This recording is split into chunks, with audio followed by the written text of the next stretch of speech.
يا مساء الضحك الباكي، احنا النهاردة مش قدام ماتش كورة، احنا قدام نسخة فيلم ألف مبروك النسخة الكتالونية. البطل بيموت في الآخر برضه. النهاردة هنشوف ازاي برشلونة عمل كل حاجة علشان يكسب، وفي الآخر البطولة قالت له لا مش نصيبك. هنحلل ازاي العك الدفاعي وسيناريوهات النحس اللي بتليل برشلونة لكابوس، وهنعرف ليه علاقة برشلونة بدوري الأبطال بقت كده. أنا أحمد صابر ودي قناة المشاهد.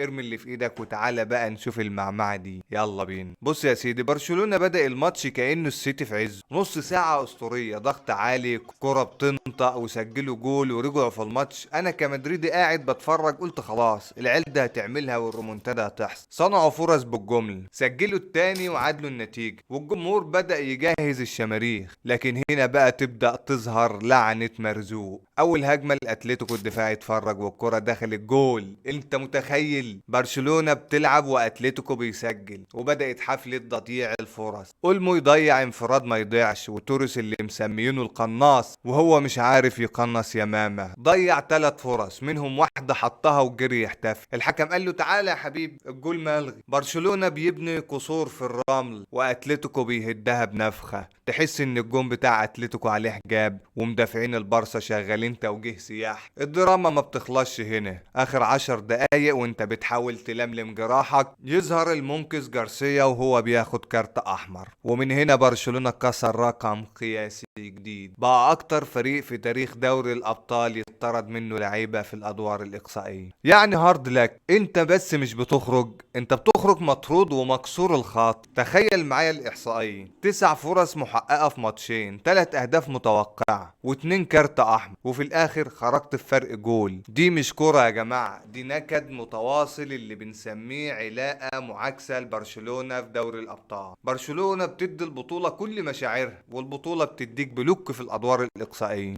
جارسيا ده كان محتاج يفتح مكتب استشارات طارد، الواد يشم ريحة الكارت الاحمر قبل ما الحكم يحط ايده في جيبه. بصراحة وانا بتفرج بنضارة مدريدية بشوف الفرق اللي ما بين بيمتلك جينات البطولة واللي بيمتلك جينات النحس. الريال ممكن يضغط 90 دقيقة ويخطف جول ويكسب، برشلونة يسيطر 90 دقيقة ويضيع 90 فرصة ويخرج. الحقيقة المرة ان جملة بطة مش ليك يا مرزوق اتعملت علشان الحالة دي بالضبط. برشلونة محتاج يغير العتبة او يروح يعمل زر في الكامب نو، لان الموضوع ملوش علاقة بالفنيات بس، ده في عمل سفلي معمول للفريق ده في اوروبا. سيناريو بيتعاد كربون، والوجع هو كل مرة. مشجع البارسا دلوقتي محتاج اشتراك في تطبيق مهدئات، مش اشتراك في القنوات الرياضية. البطولة ديت محرمة عليهم بقرار من القدر. وفي النهاية برشلونة قدم ليلة فنية عظيمة، بس النهاية كانت صفر في المحصلة. انا عايز اعرف رأيكم في الكومنتات، هل المشكلة في المدرب ولا المهاجمين اللي بيضيعهم، ولا فعلا البطولة ديت مش لمرزوق؟ ما تنسوش اللايك المدريدي او البرشلوني الحزين، واشتركوا في القناة علشان يوصل لكم كل جديد. كان معاكم احمد صابر من قناة المشاغف. احنا هنا بنفهم الكورة مش بس بنتفرج عليه. سلام يا فرسان.